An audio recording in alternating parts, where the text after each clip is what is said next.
নমস্কাৰ। আজি জানো আহক মূলাংক 1 আৰু ভাগ্যাংক 3ৰ কম্বিনেশ্যনৰ মানুহবোৰ কেনেকুৱা হয়।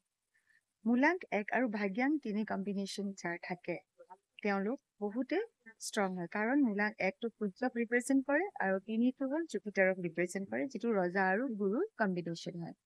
এনেকুৱা ধৰণৰ মানুহবোৰে ঘূৰি ফুৰি বিৰাটে ভাল পায়, নলেজ গেইন কৰি বিৰাট ভাল পায় আৰু য'তে যায় নিজৰ প্ৰতিষ্ঠাটো দেখায় আৰু সমাজত তেওঁলোকক সন্মান বাঢ়ে। লগতে তেওঁলোকে খাই ভাল পায় আৰু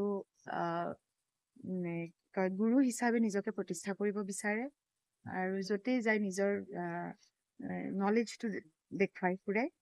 আৰু লগতে তেওঁলোকে যাৰ লগত ঘনিষ্ঠতা থাকে, মানে যাৰ ৰিলেশ্যনত যাৰ লগত বহুত কানেক্টেড হৈ থাকে, তেওঁলোকক কেতিয়াও ঠেকত নেপেলায়। তেওঁলোকে ৰিলেশ্যন মেইনটেইন কৰিব জানে। এনেকুৱা ধৰণৰ নিউমৰলজিৰ বিষয়ে জানিব বিচাৰিলে মোৰ লগত কানেক্ট হৈ থাকক। মই দীপ্তি, মোৰ চেনেলটো ছাবস্ক্ৰাইব, লাইক এণ্ড শ্বেয়াৰ কৰক।